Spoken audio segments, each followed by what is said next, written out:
Andy Liu, my brother. It's officially here. So I feel like for guys like you and me who are in the weeds, who are creating content and discussing this stuff all the time, the offseason does not officially hit until summer league is over.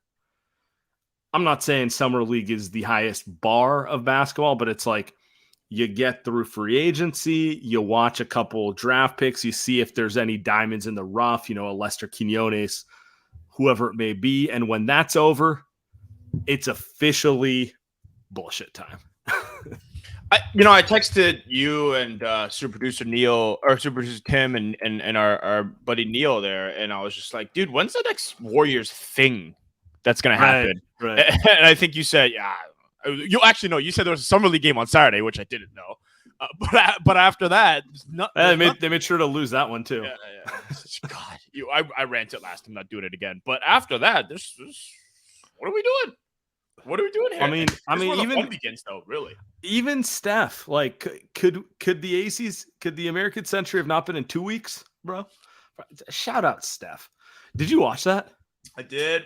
Now I'm not gonna act like I watched every round. Not until today. No. You caught in when you got wind that it was like getting. Oh, he could win. He could win. Now he plays it every year. I know last year he. But I think the thing that blows my mind is that when I look at these, because he's not playing any pros. There are no pros in this tournament. But you got Aaron Rodgers. You've got like the guy that he was going up against, Marty Fish. But the thing is, most of these guys are like retired athletes. So you'd assume that these guys spend their whole time golfing. Mm-hmm. So it's pretty cool because Steph is obviously spending a lot of time golfing. But as far as a month ago, he was not golfing at all, right? So it's pretty cool that he won this. And he's played some pro tournaments, and he's scored. First off, like obviously he's not competing for the leaderboard in a pro tournament, but he's beating some dudes, which is insane. Like, you know how good a pro golfer has to be? Like, even like the ones you never hear about, like forget like Rory McIlroy or like, like those type of dudes who are like top, like just to be a pro, you have to be ridiculous, Yep. And the fact that he can hang with them when he does play them just speaks to just absurd hand-eye coordination and just skill. I liked your you threw it out there. You said, are there two more skilled athletes than Steph and Shohei Ohtani? And I really don't think you can make a case for anyone. Like, you could make a case there's better athletes, but in terms of like hand-eye coordination and pure skill to do the things that they do at the level that they do, it's like, come on, man. It's not even close, I couldn't think. The only guy that I thought of was Barry Bonds in his prime, but obviously he's not even playing anymore. He's not an active player. Sure. So I don't. Guys throw out Lionel Messi. I'm not a soccer expert, so I didn't have anything for that one. But he's obviously an all timer. I watched Novak Djokovic this morning, who's an awesome, obviously the greatest tennis player ever. So he's up there, right? But when you talk about Shohei playing two sides of this, it's like two different sports, and then Steph, who's playing two different sports too, golf and basketball. It's insane. I watched a clip of Kyle Lowry and Zach LaVine shoot threes on the net before they went golfing too, and it's funny because Steph is so much better than those guys at basketball, and then same thing for golf because a lot of these guys actually golf too. Same with Andre Iguodala. He was in the tournament. He played. But he's also so much better than any basketball player ever playing golf. It really is crazy. Also, the way he won was peak Steph. Eagle on the 18th. Are you fucking kidding me, bro? Like that's just such a it's over. You have no chance to win. The only way you win is if you the 3 strokes on a par 5. Like, come on, man, that's out of control. Yeah, the chat Beard's going, I bet money Steph is a don at ping pong. Yeah, I bet any sort of game that involves hand-eye coordination, he will beat you at. Like, it's pickleball is the new thing now. I'm sure he's great at it. I'm sure he'll pick it up. I'm sure it'll take him 5 minutes to figure out the technique, and then he's just going to own you at it, right? It is. It's ridiculous. The scoring was weird. I didn't understand it. You had to explain it to me that it was a point system. It was crazy. Oh man, from the chat, Jason Forrester, his ace yesterday was wild. We forgot about that. Dude went hole-in-one. That was his second hole-in-one, and everybody was joking that he's got 2 hole-in-one in his career. He's got double the championships. So he actually celebrated the hole-in-one more than he celebrated some of his championships, which I thought was pretty funny because Have you ever hit a hole in one? I've gotten close in a par 3. I'm sure I everyone know. played this course, right? You know the tiny one. I think it's the ninth hole You on talking the about Lincoln yeah. or Presidio? Oh shit, it might be. I think it's I, either I want one. There's a fence pretty much behind it. every course has that like 100 Maybe. 110 foot where it's just like you're kind of pitching it, Mm-hmm. and it's like it always if you hit it at all, it looks close, right? So I think I used I'm weak, so maybe I used like an 8 iron or something. I know I think my buddy literally pitched it in. But anyway, I hit it like a foot away, and I was super amped. And then I three put like of course I'm 5 feet away I couldn't freaking put it in. But it's as close as I ever got. You haven't, have you? no, of course No not. way. I'm the jack off who you get on that course and I will shank that one. It's like the one time I can actually hit it for the distance and instead I hit it into the net or something like that. It's just like, all right, let me do another one. Yeah. I've been told Guys, that Mariners Point is the one that if you wanna have a good shot at some birdies, that's the one because it's pretty small. You can't shank 9 of them, Sam. Like you can't shank 9. Yeah, but I can't shank 8 of them. So I'm pretty bad at golf. I'm not even gonna sit here like I know what the fuck I'm talking about. I'm pretty bad. No, the best part about golf is like you hit one good one and you're like, I'm right there. I can do it. And then you follow it up with like 8 just disgusting garbage shots. So I also never make it through 18. I shout out to people that can actually play 18. Yeah, I'm a 9-hole guy when I go. I'm like I've by the 5th one I'm having a full meltdown. By the 8th, I'm like, can we go in the clubhouse and have a beer? Yeah, I'm good. I'm drunk as hell by the 12th. I'm done. Like we're good. Just keep it moving. I'm in the cart, but people love it. It's a hard sport.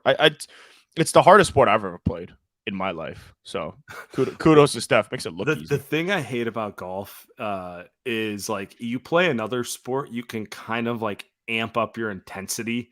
It's not like you're going to be like a great basketball player, but like you feel like you're making an impact if you play harder. There's no way to like play harder on a golf course, like you're just like you swing harder, you hit it worse, you might miss the ball or like shank it sideways, and then it's just so mentally draining. Whereas like you play basketball or something like that, like you play hard defense, you get a rebound, you're like, all right, I'm doing something of value. It's you especially like football or something too. Like you can kind of heart your way through. Which I mean, golf you could. I mean, you got to be mentally strong. But dude, if you suck, you just suck. I know our guy who's the mastermind behind all the photoshops, the pics that we're throwing for every show now. Sleepy Floyd threw out that. Can you imagine LeBron trying to swing a golf club? Right, and we're getting some Charles Barkley level stuff from him there. So it's like true. It does take true. You can't just muscle your way. You can't muscle a putt in. It's not possible. It's not what the sport is about. So no. Whew. Wow, we talked way more golf than either you or I are in any way capable of. Really, it was just us letting everyone know we fucking suck. So, okay, let's get to it. So, like, the off season, I don't want to say it's over, but like, they're gonna sign another guy, probably not for another month. The main roster is pretty much set. You might get lucky. You might sign a guy who ends up being a GP2 and changes your whole life. But like free agency is basically done. This is kind of the bulk of it. And so, your initial impression on July 16th, what grade are you giving the Warriors after last season ended, bringing this team into next season? Dude, I really hate to do this because I thought about this before and I was running around in my head thinking about, all right, am I going to go with a super low one just to have a take or just kind of – I got to go incomplete. I just do. And it's all because of the Chris Paul trade. It's all – so maybe if you bail out, Sam, I'll give it a C-. Let's say I acknowledge it's an incomplete and you're absolutely allowed to regrade this in 2 months. Okay. I just want your gut feeling about how you're feeling 3 weeks after free agency. They trade Poole for Chris Paul. They get rid of 80% of the kids. Mm-hmm. They bring in, our guy Dario Saric, who basically was the biggest free agency signing since Kevin Durant. Get Corey Joseph. Am I forgetting anyone in that mix right now? No. I mean, they draft Pods. They draft Trace Jackson Davis, Quinones, that sort of like this. That's those moves. How are you feeling going into next season? What grade are you giving it? The grade, I think I would feel good. Like, I'm feeling good. I feel like the direction that they're going is more of a B, right? That's how I feel right now. It's like I'm actually pretty happy with where they're headed. The decisions that they made, though, is different, right? I think that Joe Lacob coming out and saying, I am trying to win. I'm paying the most amount of money. I'm like, okay, I believe that, right? You are trying to win. You traded guys that weren't going to be part of the future. A lot of potential, right? Yeah. 4 veterans that you believe are going to buy in. You sign guys that fit the Warrior system, high IQ, 6, 7, 8, 9 years in the league, know how to play the Warrior system. You drafted guys that fit the Warriors system. You drafted super smart guys, not very athletic, but know how to pass, can make a little bit of a shot, all that stuff. So I like the direction. I just can't give it a B or a C. I just can't, because I do think it all falls on Chris Paul. It all goes to shit. Skeptical. Yeah, I am. I am waiting. I do agree with you, because I'm going to give him a higher grade than you. I'm drinking the Kool-Aid. I'm the number one point guard stan in America. As far as everyone knows, I've never made a single Chris Paul joke. You're sick. But you are right. If the Chris Paul thing doesn't work, none of the other shit matters. Like, Dario Saric could be like a very smart veteran minimum. It doesn't matter if Chris Paul's not that guy. I'm still a believer in Podziemski, although he's clearly not going to play this year, but they also don't need him to play this year. They got enough depth at but right. I like the Trace Jackson Davis second round pick. Like, Definitely. You watched him in summer league. And my main takeaway is, I don't think they need to sign a big. I think they need to sign they don't need to sign a 5. They don't need to sign a lumbering 7-footer to eat minutes. I think they need to sign they're not going to find an Otto Porter, but they need to find like a big wing who can play the 4 for them, right? Like, kind of, someone who's probably not as good as Otto, but better than Anthony Lamb, like split the difference, that sort of thing. Because I think Trace Jackson Davis can be the emergency big who gives them minutes in a way that someone like Wiseman just couldn't, like that was my main takeaway from summer league. You may be disappointed with the Podziemski pick.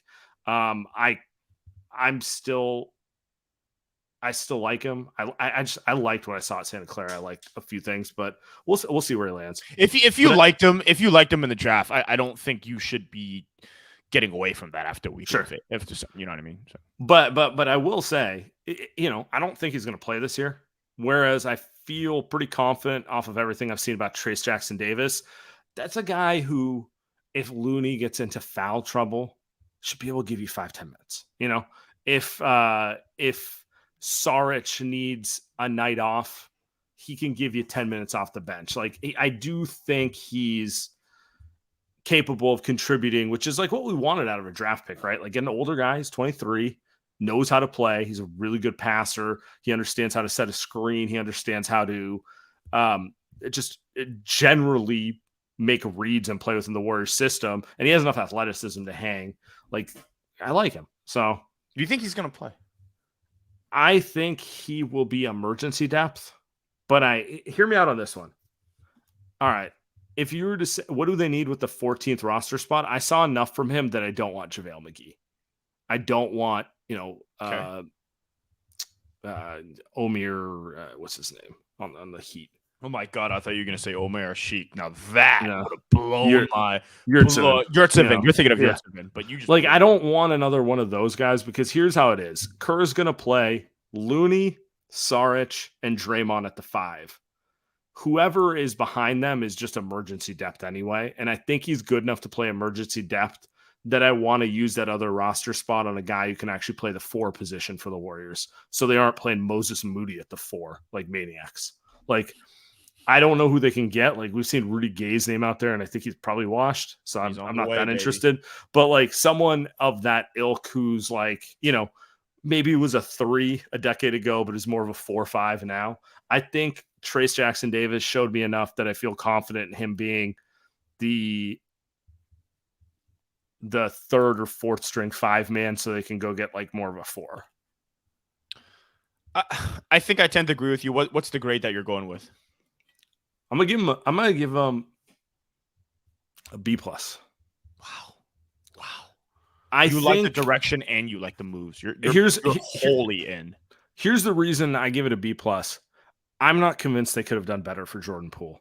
I think you're looking at the Miami Heat finding no one willing to take Tyler Hero. I think everyone's spooked about the second apron. So Jordan Poole playing, quite frankly, bad basketball last year and having a ton of money owed to him. I'm surprised they were able to get an expiring contract who's a helpful player without having to give up like 4 picks. So I think they've put themselves in a good position. I think Chris Paul's a better player than Jordan Poole. He's not as explosive, but he's a better player. And they signed a couple of veterans who I think can help them and move them in a correct direction. Do I think it's a home run offseason? But like, probably not. But I think I just like it. I'm sorry. I do. I'm very intrigued by the Chris Paul thing. I might be way too positive on the Chris Paul thing. I may be apologizing and just being like, you're like misinterpreting what I said in July. I wasn't that positive about it, but like, I feel I like the direction because they committed. They're like, you know what?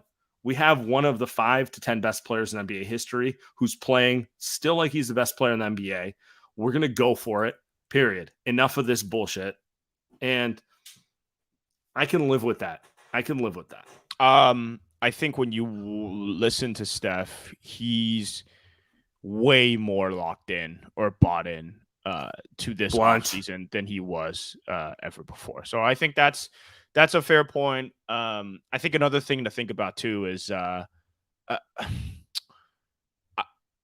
think you take out so much of what was a question mark last season of the future. There's so much of not just the 2 timeline stuff. Like I'm not just talking about is Wiseman going to develop, is Kuminga going to develop. A lot of it was, hey, is Jordan Poole going to start or is he not going to start? Right. Like those questions are so dumb, but they matter.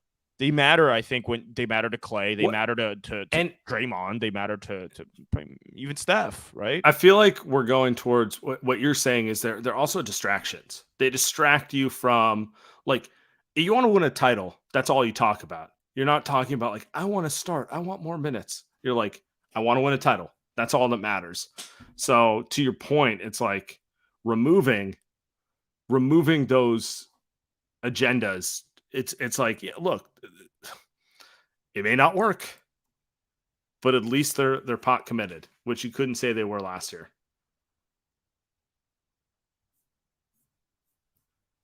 You're on mute. Oh, stop. Sorry. I think Steph has never been out there publicly saying that he disliked any of the moves that the Warriors were making, but and then the Warriors end up winning a championship mostly because of him. But I think he had finally gotten to the point where it was like, hey, we're just gonna go one way. Forget the rest. We're gonna go because if you think about it, they also did something similar by that year that they drafted Wiseman and then had that, like, last year was essentially a carbon copy of the year that they had in 2021, right? When they lost that play-in round to that play-in game to Memphis and was knocked out. Yeah. That season was similarly frustrating. They didn't have the right group of guys. Guys were worried about starting, bad energy around the team the whole time, tons of mistakes on offense and defense. It really was what it was last season. The Warriors just had a better Jordan Poole and they had Klay Thompson. But other than that, it was pretty much the same thing. And I think Steph had seen enough. It's like, look, we don't need to do that. And maybe I think your argument is that this season is their version, this offseason is their version of 2022. But they hit it out of the park with Otto Porter and Bielitsa and some of those pickups. So we'll see if they did it again this time around. Yeah. Quote here from Joe Lacob. I just want to call this out. This is hilarious to me. From Madeline Kinney, the Bay Area News Group. There's no such thing as two timelines, Lacob told Bay Area News Group. There never was, still isn't, and never will be. There's only one timeline, and that timeline is every year we put the best product on the floor to have the best team to compete the best so you can win a championship. That's my best Joe Lacob impression. Wow. Sorry. Wow. Look, man, we won. Let's just be honest. We won. Kirk is going to bring 3 former pros and try to rub it in your face at the Warriors World Tournament. But deep down, he knows we won. Yeah. Deep down, he knows we won. The 2 timeline plan went up. They can pretend they didn't say it, but they said it. Yeah. And the amount of people that, when the amount of media reporters, by the way, cannot wait to the Warriors World Tournament.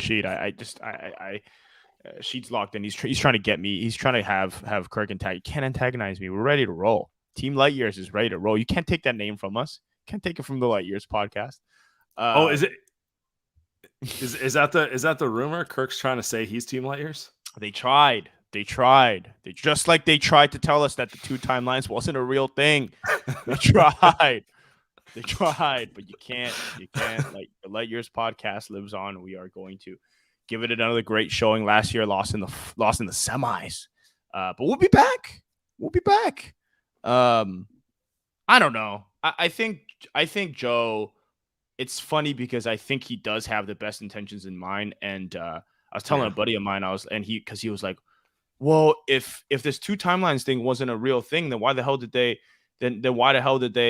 draft these guys? And I'm just like, well, he changes his mind. I mean, they traded James Wiseman. You think Joe Lacob couldn't have just said, no, we're keeping him? So I do think, like, you never worked for someone who thought they could thread the needle, and like I'm with you. Like, the idea of 2 timelines sounds amazing. It's like, we're never going to be bad. We're going to keep developing. And when Steph retires, we have a new star and we're going to win 60 games every year for a turn. Obviously, I'm down. Like, who's not down with that? You know, like, that sounds good. But I think to your point, reality reared its head last season, right? Like, and that's kind of just how it goes. It's like, you know, they're people. They're not stocks. You know, it's like, young players have their own goals. Veterans have their own goals. You know, it's everything you'd expect. It's just it seems like one of those things where you're like, it sounds great, but it's very hard to execute. Yeah. Okay.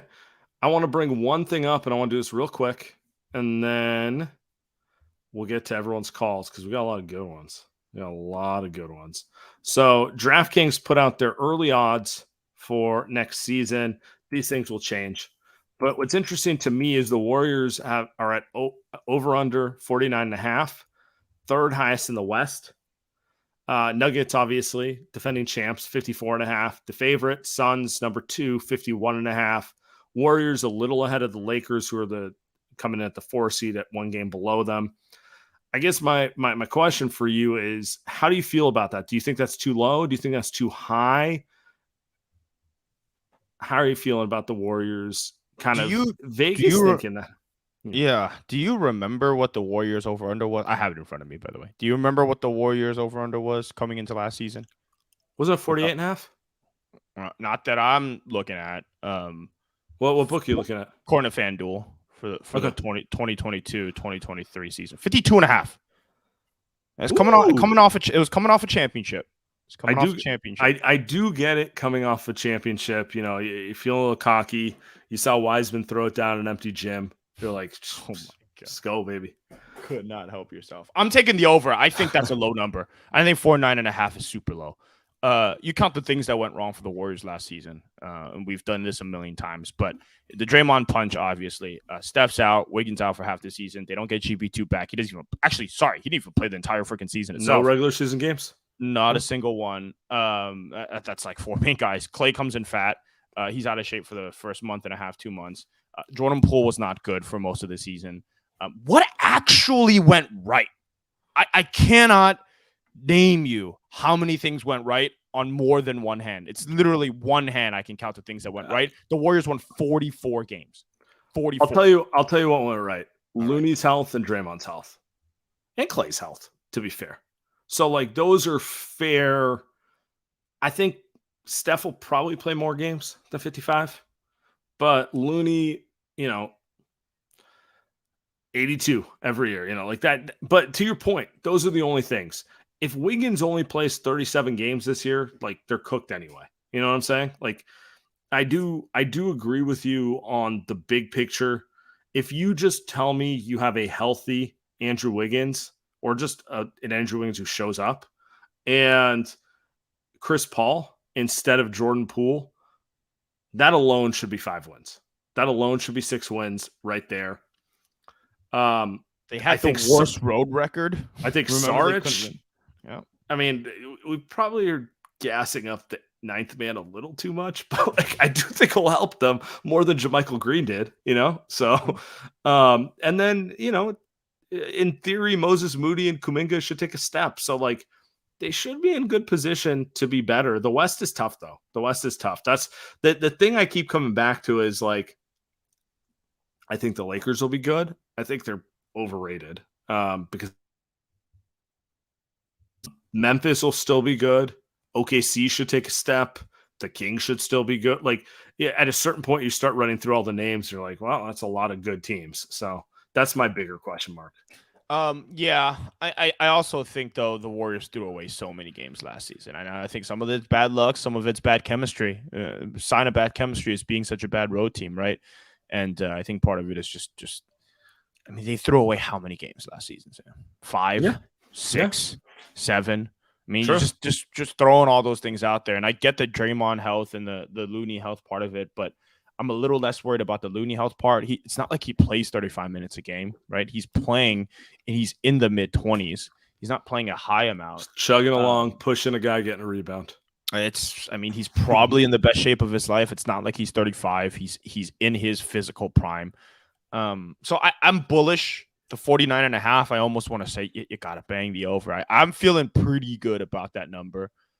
Again, again, I think a lot of these, like Chris Paul, for example, bringing him in, like that's it helps you so much in the regular season. My questions for the Warriors with Chris Paul is, what happens in the first round, second round, things are close. But in the regular season, what Chris Paul can do for you, barring health, I mean, you could tack on probably 2 or 3 more wins versus what we saw from Jordan Poole last season pretty easily. He is first ballot. So I agree with you there. Okay, let's get some voicemails. We got some good ones. We'll get into all this stuff later. It was interesting to see the first like book release and to see people be bullish on the Warriors, So here's the first one. This is actually an old voicemail that I meant to play last week, but I didn't, but it's still relevant. So this is from when Corey Joseph got signed. I have a question on the Corey Joseph signing. Why did we have this or feel this need to sign a third-string point guard if the last 2 seasons our third-string point guard has been occupied on a 2-way contract? Is this not maybe a waste of a roster spot that should have went towards some size? Let me know. Interesting question. I'll go first. I think Corey Joseph's going to play next to Steph. I think he has enough size. I think they're going to – I know you don't like it, but I think they want to play multiple ball handlers. You're going to see Steph next to CP3. You're going to see a little CP3 Corey Joseph. You're going to see a little Steph Corey Joseph. I don't think they're going to go small the whole time, but like they want to play multiple ball handlers at the same time. And if you look around the rest of the league, I just don't think it's a major defensive liability to play Corey Joseph next to Steph for 5 minutes a game. So I don't view it as a third string point guard. I think they looked at a guy who they trust to handle the ball and not turn the ball over, but also someone who defends well enough to play 5 minutes at the 2 guard. I agree with you. Also think that, and Slater pointed this out, what, is Steph going to play 75? Is Chris Paul going to average 30 minutes and play 75? None of those things are happening. He's going to start games. I guarantee you he's going to even start some games. I think that's they had. Let's look at Ty Jerome. Look at how many games Ty Jerome played last season. Sure. If they had a choice, they would have kept Ty Jerome over Corey Joseph. It's a fact. They just couldn't afford. Well, they could afford it, but they didn't want to pay the extra $500,000. Cleveland threw some money there. A little bit of money, and then the tax. A little more on the tax side, but yeah, a little more on the tax side. They just ended up not affording it. Whatever, however you feel about that. But he is going to play. Now, his point about the size, I think, is fair too. I think sure. Could you have gotten a wing guy? Could you have gotten could you have gotten someone like Eric Gordon? He's not really a wing, but he's just I think they wanted him, but he's a bigger guy, scorer, maybe more impactful than a Corey Joseph. I think they wanted him. He's definitely higher on the list. They struck out on some guys. But if you're talking about like big men, it's like, who else? I mean, they got their number one target, Dario Saric. Like, do you want him to get Christian Wood? We've talked about why that's not a good pick. Oh, we're doing this again. Can we talk about Christian Wood? All right. I see this on my timeline, and I just want to be like, have you watched the Warriors play basketball? How stupid are you? Like that's literally what I come back to. It's like the dude has been on 6 or 7 teams in 7 years. Every team hates him. He's a bad teammate. He just kind of shoots. He looks the part, doesn't defend, not a good passer. There's a reason he's sitting out there. And I mean, the Lakers haven't even signed him yet. Like they're with veteran minimums. Do you think perhaps there's a reason he's out there? Like, this is the antithesis of what Steve Kerr wants right now. Steve Kerr is looking for good locker room guys who he trusts to compete and set the right culture. And we know a lot. You know why? Jonathan Kuminga. He doesn't want to surround guys like Kuminga with guys who are going to complain about touches and minutes. You know what I'm saying? So a lot of this season's success, in my opinion, comes down to, is Kuminga going to take a step? And in my opinion, a big investment in Jonathan Kuminga is making sure you don't sign knuckleheads. Say what you want. Christian Wood's a proven knucklehead. I mean, the league is telling us that. You don't need us to tell you that. You don't got to be mad at us. I mean, the whole freaking league is you have no sources. Like, you just literally look at every team. If LeBron is the one that's going, I don't know about this one, and LeBron is the most diabolical leader that you can have, like, he's probably like, no, I think I'm good. Then he's probably not the guy you want. It's the Kelly Oubre from the comments here. Christian Wood is the tsunami poppy, the Kelly Oubre of centers. Yeah, I mean, absolutely. There's no, you can't. There's no more time for a guy who's upset about his minutes. Just to be clear. Yeah, yeah. Again, exactly. You can't. I see some names thrown out there about some younger guys, right? Like some maybe 23, 24-year-olds that they can have. Like I've seen Javonte Green thrown out there. I've seen these names, and I'm just like, At least Javonte is kind of a dog. He is, but also I'm not going to be mad at the Warriors if they don't get him. Because their thing right now is we don't really need to bring a guy in who's just super thirsty for minutes, super thirsty for shots, wants to be the guy. Like, there's none of that bullshit. Like, that shit's not gonna fly on a team that actually wants to win. If you want to go to that, go to Houston. You know what I mean? Like, go to Orlando, go to San Antonio. Actually, probably not San Antonio, but go to any other teams at NBA that are not trying to win it. Are not actually trying to win a championship. Go to the Atlanta Hawks, right? Go do that. I'm happy, which is why I kind of started the show this way. I'm happy with the direction that they're going. It remains to be seen if the players are actually going to work out or not. But at least they've got guys that are bought in. I can't think of a big man that will add some size. Here we go. No thirst. Yeah, this is the 2023-24 Warriors model. No thirst. We don't need guys thirsty for shots. We got guys who can take shots. We're looking for guys who are looking to set a screen, rebound, make the extra pass, and play smart basketball.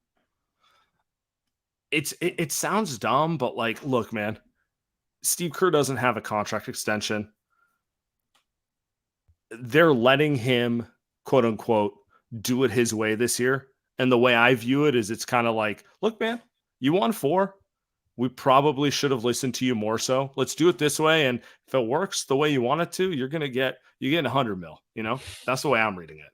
And I we'll see how his contract extension plays out. And it seems like he has more influence. So I'm not particularly concerned at this point that he's not going to be extended or anything. But it does feel like there's a heavy, we tried to get too cute with everything. So let's listen to Steve. Let's listen to Steph. Let's get guys who have the correct intangibles. And, I keep coming back to this. I think Kuminga is the biggest beneficiary of this. He's also the X factor this season. So yeah. But if he's not going to be good, yeah, they're screwed. But if he's your X factor, wouldn't you agree with me? You would invest in putting a bunch of no nonsense guys around him to just make sure that you bring the best out of him instead of surround him with, and like it's not personal, but it's like surround him with like the Oubres and Kelly Woods and the Jordan Pooles of the world who are looking for their own shots. Yeah, I agree. Because if one thing that Corey Joseph and Chris Paul and Sarge, what these guys are going to do is they're going to make the game a lot easier for someone like Kuminga and Moody. Play the right way. All right, let's get to the next call. Our guy in the 908, not a fan of the Chris Paul signing. So, look, I am not a big fan of the CP3 trade. I think they're still low on Poole. And I don't think CP3 is that good of a fit. It seems like locker room vibe-wise. I'm positive that he'll be gone by mid-season. Because I think it'll be an issue that he can't start games and can't close games and is 39 years old. Doomer call. I don't, it's a beautiful July day. I spent all day chasing a toddler around in the sun. I'm not in the mood for Doomer, but I'm going to ask you this. Okay. So he's painting, you gave the Warriors an incomplete, which is fair. What's your percentage thought that the Chris Paul thing blows up? Like if I said, if I said, best case scenario, he buys in and he's midget Iguodala, and we all know what it looks like if he buys into being like the bench six man. Worst case is he does, he's just arguing with everyone that he should be starting.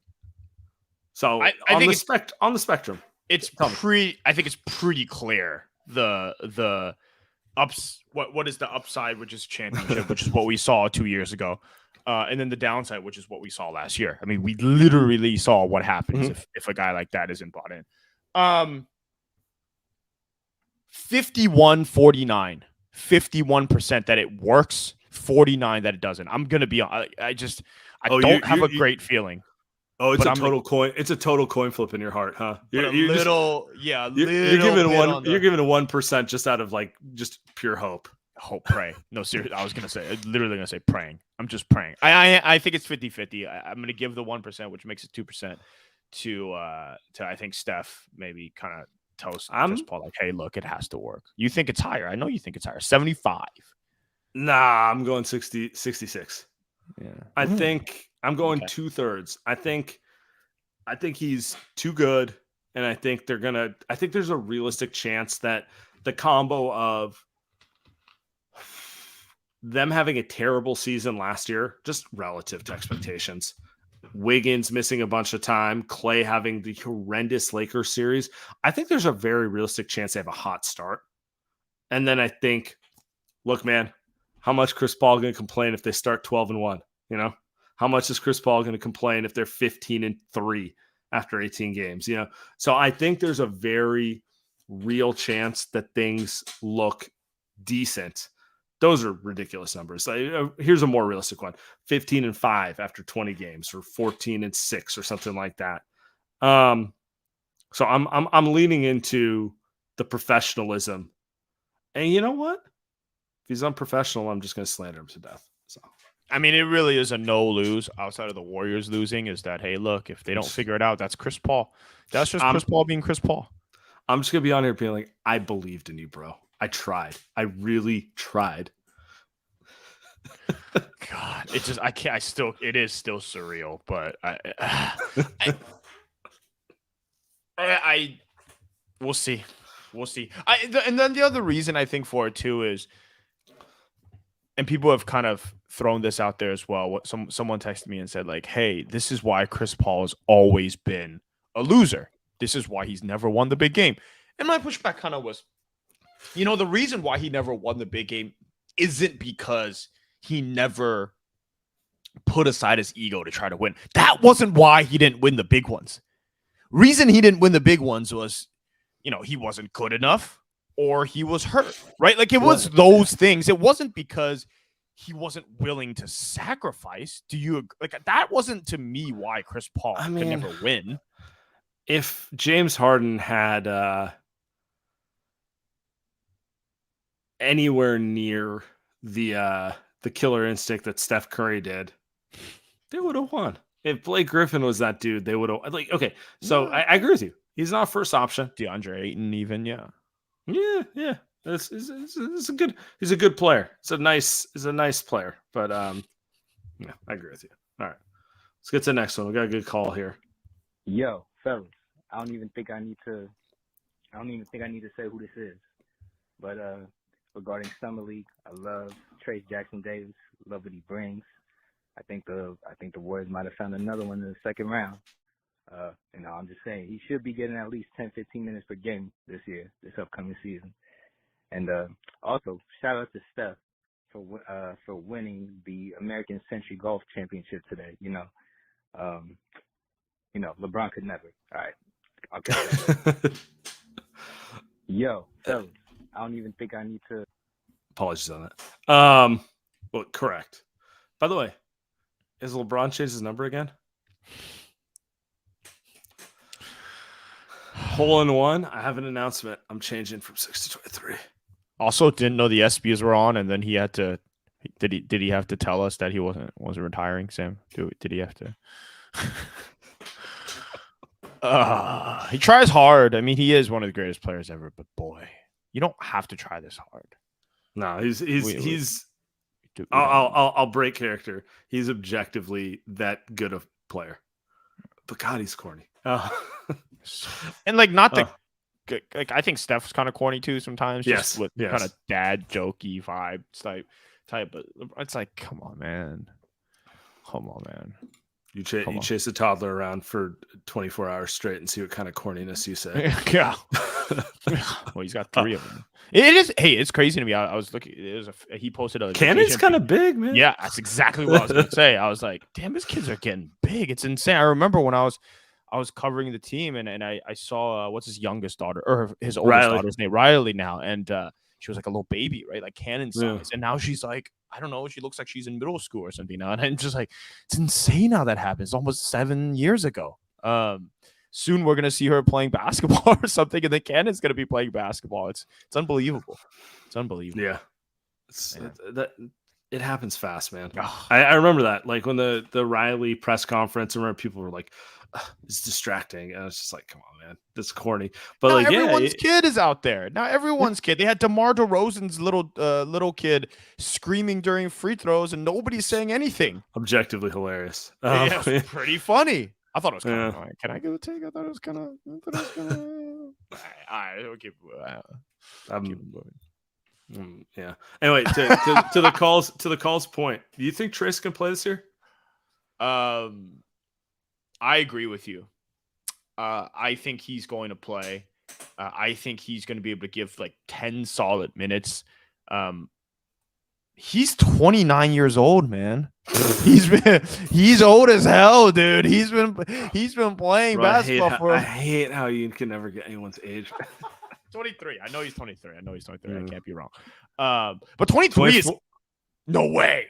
No, it'll be 24 at the All-Star break. So okay. That's awesome. I was gonna say no way he's 24 right now. They drafted a 24-year-old. No, I knew he was 23. I 32. He's 32, bro. No. I mean, like I see. I can't get Poole's number right. I can't get Kuminga's number right. But when you come into the league and you're 23 years old, it blows my mind. Like it tells me that obviously, 1, he was never good enough to declare for the draft. But 2, he wasn't good enough to declare for the draft. He probably picked up all the role player tendencies. That's what makes him a good big man in the Warrior system. And he's probably smart enough to play right now. Little bit of Jordan Poole, like some of his, little bit of Jordan Bell. Jordan Bell had some sweet passes that he could make on the Warriors, and I loved him. I don't know if we did the show as much back then as we do now, but I love me Jordan Bell. Jesus, Bell. But I do agree with you. Like I was just like, why can't he's so close to figuring it out? Yes, it just never happened. Yes, he was.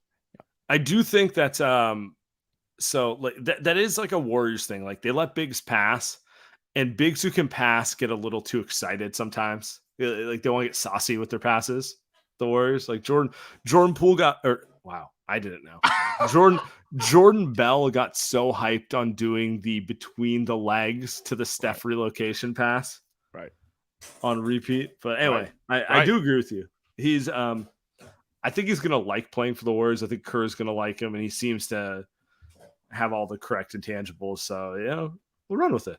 I'm feeling him. Yeah, I think I'm all in on Trey. He definitely popped more than like Pajemski, for example. And people throw in a good point. It's like, hey, he's 3 years older, and I'm like, well, it doesn't matter. The Warriors certainly need someone that could play now. And shit, man, Trace Jackson Davis looks like someone that should be able to. And that's a fact. Like I think Pajemski will be fine, but like in terms of next year, what matters is Trace can probably give them a few minutes. He can get them through the regular season, which matters. So, yep, yes, sir. All right, we got a good call. We're gonna end on this one. All right. Yo, Sam and Andy. This is Sam from the Midwest, and this is for all the Boomer fans from the Troy Murphy, Zarko Chvarkaba era. In honor of the Swingers thumbnail, top 5 Swingers lines for the Dubs starting 5. Loon Dog, you're so the money and you don't even know it. Draymond, look at this, okay? I want you to remember this face here, okay? This is the guy behind the guy behind the guy. For four-finger ring Clay, there's nothing wrong with letting the girls know that you're the money and that you want to party. All-Star Wigs, I don't want you to be the guy in the PG-13 movie everybody's really hoping makes happen. I want you to be like the guy in the rated R movie. You know, the guy you're not sure whether or not you like. You're not sure where he's coming from, okay? You're a bad man. You're a bad man, Wigsy. You're a bad man. Bad man. Steph, that was so fucking money. That was like Jedi mind shit. And finally, bonus 6th Man of the Year award to resident dub boomer CP3. Glenn Gary for me and my friend here. And if you tell the bartender to go extra easy on the water, this 50-cent piece has your name on it. Thanks, guys. Love the podcast. Go Dubs.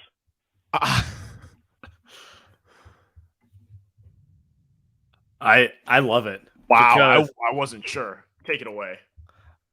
First off, it's been a minute since I've seen Swingers. I remember most of those lines. Great movie. If you haven't seen it, you guys should watch it. I don't want you to be the PG-13 movie. I want the rated R. That's one of the best lines. It's just perfect. That's by far Vince Vaughn's best movie. Just gonna throw it out there. Wow. Although, Wedding Crasher's pretty good too.